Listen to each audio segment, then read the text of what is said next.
Have you ever wondered why some people are terrified by things that seem completely harmless to you? Is the enigma of phobias, a fascinating sphere of human psychology that we're diving into today. See, fear is an inherent part of our survival instinct, a primal response to potential danger. Phobias? They're a different beast altogether, are an exaggerated and often irrational fear response that can make everyday objects or situations seem like insurmountable threats. Being petrified by the sight of a balloon, or the mere thought of a long word sending shivers down your spine. Sounds strange, doesn't it? For those with phobias, these fears are all too real. From the bizarre to the downright unusual, the world of phobias is as diverse as it is intriguing. Are some truly bizarre phobias out there? And today, we're going to count down the top 10. Number 10 on our list is globophobia, the fear of balloons. Quite an unusual phobia, isn't it? Globophobia is a fear that can range from discomfort at the sight of balloons to an intense phobia of balloon popping. It's not the balloon itself that's scary, but the anticipation of the loud noise it might make if it bursts. Imagine a child's party. Balloons are everywhere, a staple of celebration. But for someone with globophobia, this is a nightmare scenario. Each balloon is a ticking time bomb, capable of popping without warning. The of someone squeezing a balloon, the sound of it being inflated to its limit, the thought of it bursting. All these can trigger severe anxiety in globophobics. This fear often stems from a traumatic experience associated with balloons popping, typically during childhood. It's proof that our brains can associate fear with the most innocuous objects. Yes, popping balloons can be startling, but for globophobics it's a terrifying experience. Coming in at number 9 is a phobia that's ironically hard to pronounce, Hippopotomonstrosesquippedaliophobia. This tongue-twisting term is the official name for the fear of long words. Yes, you heard it right, a long word that is used to describe the fear of long words. It's almost as if someone decided to play a practical joke on people who dread seeing or hearing lengthy words.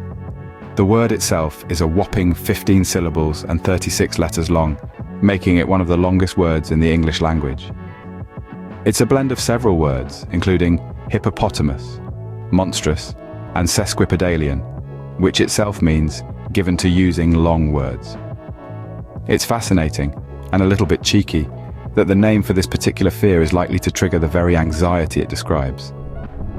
So, to all the Hippopotomonstrosesquippedaliophobes out there, we feel for you. It seems like whoever named this phobia had a twisted sense of humor, doesn't it? Number 8 might make you chuckle. It's Arachibutyrophobia, the fear of ducks. Now, before you erupt in laughter, let's shed some light on this peculiar phobia.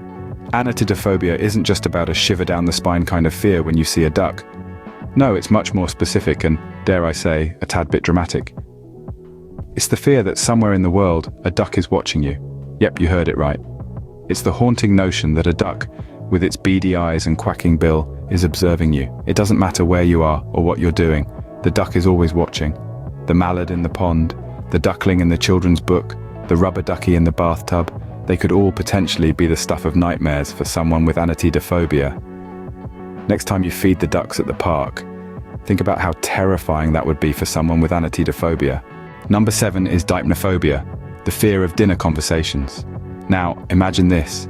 You're sitting at a dinner table, surrounded by friends or family, the aroma of a delicious meal wafting through the air, but instead of feeling warm and welcomed, you're gripped by a sense of dread. Why? Because you're terrified of the casual chit-chat that's about to ensue. This isn't a case of simple social anxiety or a dislike for small talk. It's dipnophobia, an actual, recognized phobia. People with this condition have an intense fear of dinner conversations, the very thought of which can trigger anxiety, discomfort, and even panic. It's not the food they're scared of, nor the act of eating itself. It's the prospect of engaging in conversation while doing so. The dinner table, a place of joy and connection for most, becomes a battlefield for those with dipnophobia. Dinner parties must be a nightmare for those with dipnophobia. At number 6, we have spectrophobia, the fear of mirrors. Now imagine being terrified of your own reflection. It may sound odd to most of us, but for some, this is a daily reality. Spectrophobia isn't just about being afraid of mirrors. It's the dread of what might be lurking within them. What if the person looking back isn't really you? What if there's something else lurking in the glass? Picture a world where every reflective surface is a potential source of terror. From a polished tabletop to a calm lake, any place could unleash a wave of dread. These individuals may avoid places with mirrors like dressing rooms or bathrooms, and even the simple act of brushing their hair can become a nerve-wracking ordeal. It's fascinating, isn't it? How the brain can associate fear with such ordinary objects. But for those with spectrophobia, there's nothing ordinary about mirrors. For spectrophobics, there's nothing scarier than a mirror. Number 5 is tyrophobia, the fear of cheese. Now, this might seem a little cheesy to some of you, but it's no laughing matter for those who suffer from it. Imagine being unable to even look at a block of cheddar without a shiver of fear running down your spine. Tyrophobia isn't just about disliking the taste or smell of cheese. It's a genuine, deep-seated fear. People with this phobia can experience panic attacks, nausea, and even fainting at the sight, smell, or even the thought of cheese. It's enough to make a simple trip to the grocery store a nerve-wracking experience. So, what could be the cause of such a specific fear? Well, it varies. Some tyrophobics might have had a traumatic experience involving cheese in the past, while others might simply find the texture or smell unsettling. Regardless of the reason, one thing's for sure: no cheeseburgers or pizza for tyrophobics then. Coming in at number 4 is omphallophobia, the fear of belly buttons. Now, this might sound a bit odd, but it's more common than you'd think. This phobia isn't just about an aversion to seeing belly buttons. It can also be triggered by the mere touch of one's own or someone else's navel. Now, you might be wondering, how does one develop such a specific fear? Well, it's quite fascinating. Some psychologists suggest that omphallophobia may stem from a deep-seated association with the umbilical cord and the process of birth, which can be perceived as traumatic. For others, it might be linked to a fear of the body's internal workings, which the belly button subtly hints at. Regardless of the reason, those with omphallophobia might find themselves avoiding situations where belly buttons might be exposed, like swimming pools or beaches. Even certain clothing styles could cause discomfort. Omphallophobia makes beach trips a bit tricky, wouldn't you agree? Number 3 is xanthophobia, the fear of the color yellow. This phobia is as fascinating as it is unique. Picture this. You're living in a world where even the tiniest speck of yellow sends shivers down your spine.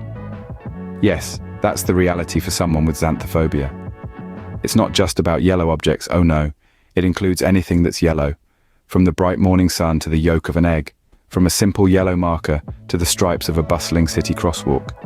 It's an aversion that can make everyday life incredibly challenging. Xanthophobia is more than a dislike. It's an intense, irrational fear. It can cause anxiety, rapid heartbeat, and even panic attacks. The cause of such phobias is often hard to pin down, but they can stem from traumatic experiences or cultural associations. Imagine having to avoid anything yellow. That's a lot of things to keep an eye out for. Number 2 is a mouthful, Arachibutyrophobia. This isn't just a fear of peanut butter. It's a fear of peanut butter sticking to the roof of your mouth. Quite specific, isn't it? But that's the beauty of phobias. They're as diverse and unique as the individuals who have them. Arachibutyrophobia might seem amusing on the surface, but it's a real fear that can cause genuine distress. Imagine the anxiety of biting into a peanut butter sandwich, only to be overwhelmed by terror as the sticky spread adheres to your palate.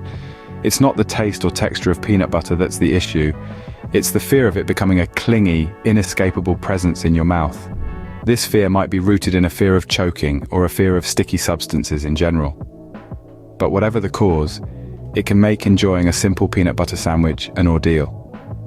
So, for those living with Arachibutyrophobia, peanut butter sandwiches are definitely off the menu. And finally, the number 1 strangest phobia is tetraphobia, the fear of the number 4. Now, this might seem quite peculiar to many of you. A fear of a number? But it's true.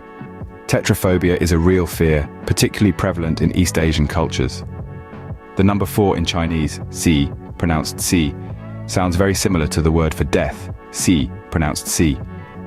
This phonetic similarity instills a deep-rooted superstition and fear of the number 4 in these cultures. In fact, it's taken so seriously that in some places you'll find buildings without a 4th floor, hotels without room number 4, and even product lines skipping the 4 iteration. This phobia is not just limited to the Chinese culture. It's also found in Japan, Korea, and Vietnam, where the word for four also sounds like death. Imagine that. A number that we use so casually can incite such profound fear in others. Tetraphobia can make something as simple as counting a chilling experience. So, there you have it. The top 10 strangest phobias. We've covered everything from the fear of balloons, known as globophobia, to the ironically long-named fear of long words, Hippopotomonstrosesquippedaliophobia. We've dived into the peculiar dread of ducks, Arachibutyrophobia, and the aversion to dinner conversations, Dipnophobia. We've reflected on spectrophobia, the fear of mirrors, and cringed at turophobia, the fear of cheese. We've navigated through the fear of belly buttons, omphallophobia, and the color yellow, xanthophobia.